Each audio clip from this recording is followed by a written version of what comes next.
ربنا لا تزغ قلوبنا بعد إذ هديتنا وهب لنا من لدنك رحمة إنك أنت الوهاب رب العالمين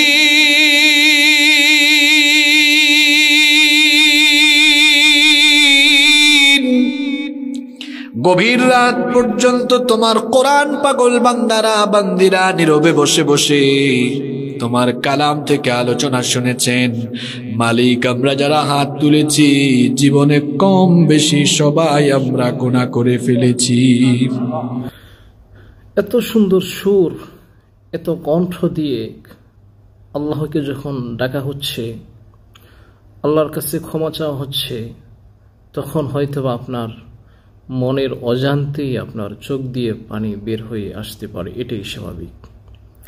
কিন্তু যেভাবে ইবাদত করা হচ্ছে, যেভাবে আল্লাহকে ডাকা হচ্ছে, যখন ডাকা হচ্ছে তখন সেটা হচ্ছে বিদআত। তো এই জন্যই আল্লাহ রাসূল সাল্লাল্লাহু আলাইহি সাল্লাম বলেন যে কত আমলকারীর আমল নষ্ট হয়ে যাবে। আল্লাহ সুবহানাহু ওয়া তাআলা কুরআনুল কারীমে বলেন যে কিয়ামতের দিন তাদের আমলগুলিকে মরীচিকার মতো দেখা যাবে, কোনো কাজে আসবে না।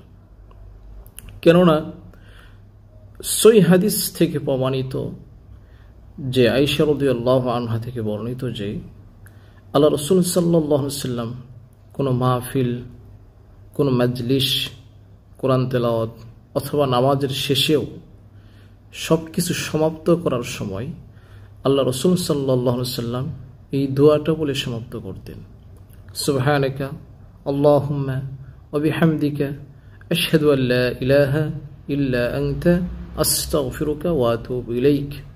এই দোয়াটা পড়লে আশা করা যায় আল্লাহ সুবহানাহু ওয়া তাআলা আপনি যে মাজলিসে ছিলেন অথবা আপনি কোরআন তেলাওয়াত করতেছিলেন, আপনি যে কোনো কাজ করতেছিলেন, কথার শেষে যখন আপনি এই দোয়াটা পড়বেন তখন সেই কথায়, মাজলিসে, কোরআন তেলাওয়াতে, আপনার আলোচনায় যদি কোনো ভুল ত্রুটি থাকে তাহলে এই দোয়াটা আপনার কাফফারা হয়ে যাবে, আল্লাহ সুবহানাহু ওয়া তাআলা আপনার গুনাহগুলি ক্ষমা করে দিবেন।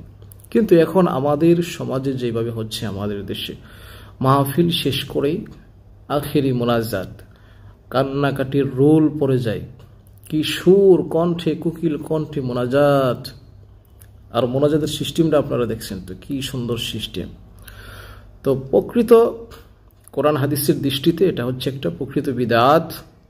আর বিদআতের কোনো আমল আল্লাহ কবুল করেন না, বিদআতের কোনো আমল আল্লাহ কবুল করবেন না।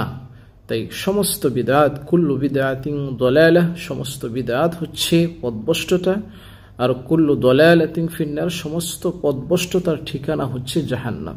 তাই আমরা জেনে শুনে কোরআন এবং সহিহ সুন্নাহ বুঝে তারপর আমল করার চেষ্টা করব। নতুবা শয়তান আপনাকে যে যায়্যানা লাহুমুশ শাইতানু আমালাহুম, শয়তান আমার সামনে অনেক কাজকে সুন্দরময় মনে হবে, অনেক নেকির কাজ, এটা করলে অনেক নেকি হবে, এটা আমাদের মনে হতে পারে, কিন্তু প্রকৃত অর্থে সেটা হচ্ছে বিদআত, সেটা হচ্ছে শিরিক।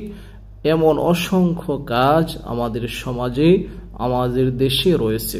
তাই মাহফিল শেষে এরকম আখেরি মোনাজাত, কান্নাকাটি করে মোনাজাত, হাত তুলে মোনাজাত, এইগুলি আসলেও কোরআন এবং সহিহ সুন্নাহ দ্বারা স্বীকৃত নয়, এগুলি হচ্ছে স্বীকৃত বিদআত। আল্লাহ সুবহানাহু ওয়া তাআলা আমাদের সকলকে এই বিদআত থেকে হেফাজত করুক, আমিন। তাই সকল মাজলিস শেষে, আলোচনা শেষে আমরা এই দোয়াটা পড়ব, সুবহানাকা আল্লাহুম্মা ওয়া বিহামদিকা আশহাদু আল লা ইলাহা ইল্লা আনতা আস্তাগফিরুকা ওয়া আতুবু ইলাইক।